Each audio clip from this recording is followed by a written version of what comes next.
Hello everybody, I'm Eternal Flame here, and today I am here to do a chapter 249 review now that it is translated and out on TCB, and there is a lot to discuss. This is one of the best chapters for Jujutsu Kaisen. Well, not one of the best, but it's still a pretty good chapter, so I'm just really excited to get into it. So let's actually get into this chapter review. Chapter 249, The Decisive Battle in the Uninhabited Demon-Infested Kenjaku, Part 21. Perfection. No better way to name it than that. Gege is truly the offer of the year. Alright, let's actually get into this. As the chapter starts out with a Yuta flashback, but it's a Yuta flashback to what happened in his and Kenjaku's battle, where Kenjaku says, "My will shall be passed on." However, it is then at that same moment cursed spirit manipulation activates, and all of the cursed spirits that were in Kenjaku's body all immediately begin to move forward. And I need to say this, Yuta, why did you fumble so badly? Like, I know for a fact you know Kenjaku's true person is in his brain. Choso would have told him that by this point. So why didn't you stab the brain immediately after instead of letting this man talk? You'll let too many people have a final last words, and you shouldn't have let that happen with Kenjaku. Especially considering we know the fact that last words can be used as curses, cough cough Reggie, cough cough. So why do people let people have last words in Jujutsu Kaisen? I will never know, if I'm being honest.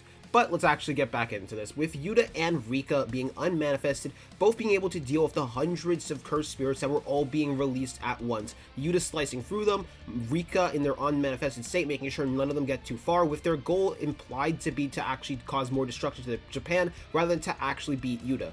So yeah, this just shows the efficiency that both partially manifested Rika and Yuta both have, and that's really, really impressive. Especially considering the fact they do this during the same amount of time that the Kashimo vs Sukuna fight happens, and all of the recent chapters where Higuruma is fighting against Sukuna. All of that happens in the same time frame, and that's assuming that Kenjaku versus Takaba did not take any time at all. However, we then return to Kenjaku hanging on a tree, with a spirit keeping his head up on a tree, as Kenjaku says, "Kogane out of rule. Transfer the authority to begin the great merger between Tengen and humanity to Fushiguro Megumi." Roger that. Rule 15. Authority to begin the great merger between Tengen and humanity has been transferred to Fushiguro Megumi. One at least needs some insurance. I've already had Sukuna undergo the succession ritual. What remains is simply his becoming the parent of the ritual via the Common Games. And I believe this is actually the answer of what Sukuna needed to do for Kenjaku before he actually could fight Gojo. He needed to do the succession ritual with Sukuna, which also could likely explain why Kenjaku waited until today for this very challenge, because the succession ritual likely took this same amount of time. Because I find it very interesting that Kenjaku also said earlier on that he wasn't going to act until this very specific day. However, let's get right back into the chapter, as we see Tengen basically shapeshift into a Caterpie and fly away at the speed of light, somehow reaching the area before Uyui can teleport Yuta away, as Yuta stabs Kenjaku in the head and finishes off the battle, with Kenjaku being happy that the last one he got to play with before he met his end was Takaba.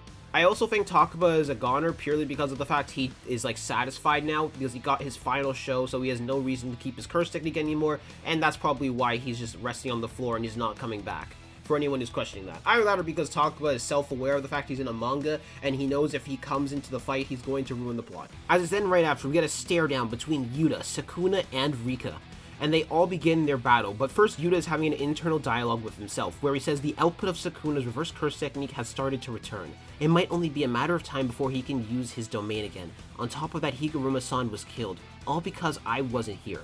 Should I have stayed here and offered my full support to the Executioner's sword plan after all? Maybe Maki-san should have dealt with the surprise attack on Kenjaku. No. Assuming the scope of the horde of cursed spirit released by his technique matches that of Shibuya, the only way to have dealt with it and keep casualties as low as possible was with Rika-chan's power. I'm gonna be real, I love this internal dialogue so much. It is such a Yuta type of dialogue. Now, it's not as much as I love the dialogue that happened in the last chapter, because if you watch that review, you will know I love that dialogue far, far more than I should. However, I like this dialogue a lot. It just shows so much about Yuta's character and how much Yuta is just constantly overthinking everything, and how much Yuta has grown to be able to shut down his overthinking based thoughts and realize he was absolutely necessary considering what ended up going down. And of course, while Maki likely could have dealt with the cursed spirits that were released by cursed spirit manipulation as well, it would have taken Maki much more time, much more damage would have likely been caused, and she wouldn't have been able to join the fight as fast as someone like Yuta would be able to. Now, this does make me think that Maki is likely going to join Hakari in battling Urame, because at this point, I think if Maki's not going to do that, I don't know why she hasn't already shown up to the field. Either that or she's preparing to sneak Sukuna in some way, shape, or form. But, I mean, if there was a chance to sneak Sukuna, it would have been inside of Higuruma's domain. So I'm leaning at this point closer to she's going to join in the Urame fight, and it's going to be Hakari and Maki versus Urame. Now, Yuta and Sukuna do begin to fight. However, I cover this fight in much more depth in another video I recently made, so go watch that video. I don't want to spend the same amount of time covering the fight here. However, I do want to say Yuta does do some really impressive things in this, like punching Sukuna in the stomach mouth, even though it doesn't seem to do that much damage, as well as somewhat keeping up with speed and dodging one of the dismantle waves, even though he only dodges a bit and still gets sliced by a bit of it.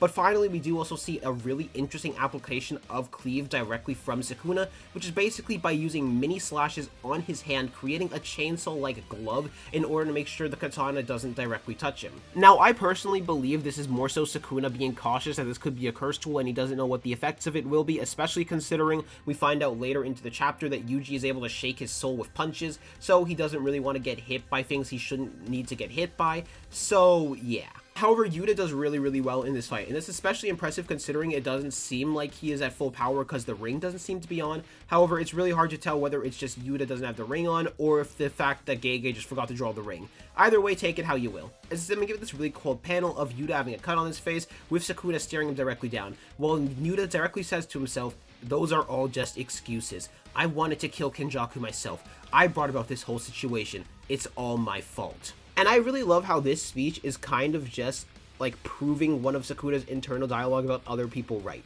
About how Yuta isn't really 100% in the ideal of killing Sukuna, and he's just doing this to make up for his own mistakes. And it's really just calling out that Sukuna was really right about most people, about how most people don't just 100% want to kill Sukuna, unlike someone else he knows 100% wants to kill Sukuna, and that's his entire purpose for being here. Yuta is just here to make up for his mistakes and correct himself. However, I think he is going to be very crucial in order to helping Yuji for taking out Sukuna from Megumi's body.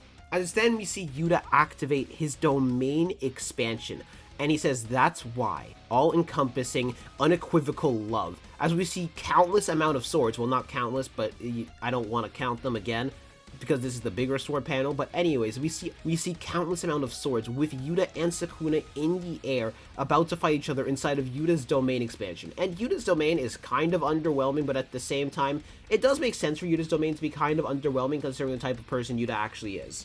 As then Sukuna uses Hollow Wicker Basket, which is the same domain counter that Reggie has access to, as well as Kashimo has access to, which we find out through when Hikari is about to use his domain expansion.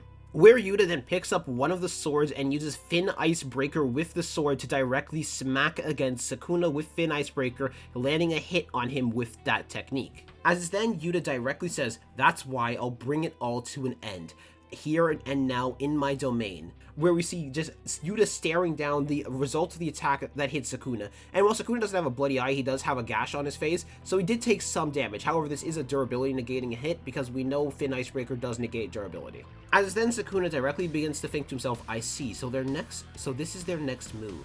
According to Fushiguro Megumi's memories, the Cursed Brat's technique is supposed to be copied. They plan on keeping half of my arms and mouths busy by forcing me to constantly maintain Hollow Wicker Basket. Otherwise, I'll be struck by the domain's sure hit effect, most likely the Angel's technique. In the domain, Copy seems liberated from all restrictions as well, but this plan actually hinges on the Brat and his soul-seizing punches. He'll come trying to tear me from Fushiguro Megumi's body." Now, this is some very interesting things, because we're learning a few things. Their plan is actually to have Sukuna use Hollow Wicker Basket in order to force him to not be able to fight properly at full power. Because one of the main buffs that the true form of Sukuna gave him was that he could constantly chant and have hand signs, constantly amping himself up to 120% if he wanted to, but he no longer can do that. Also, this means that more than likely, Yuta can only have one of the copy techniques as the sure hit of the domain expansion. He has to switch between them. However, Sukuna speculates that he likely copied Angel's technique, which I am very happy about, because I've been very apparent and clear that I think Yuta needs to have copied that technique above all other techniques, and if he didn't, I would have called him stupid, which I'm glad he's not stupid. Now, this wasn't as clear in the spoilers, because it made it seem more like the people who were writing the spoilers in translation were actually theorizing, but no, this seems more like Sukuna himself was theorizing instead. Now I also want to learn a little bit more about how Yuji's soul-seizing punches works, and if that directly affects someone else's soul, or if it only works to split two souls apart.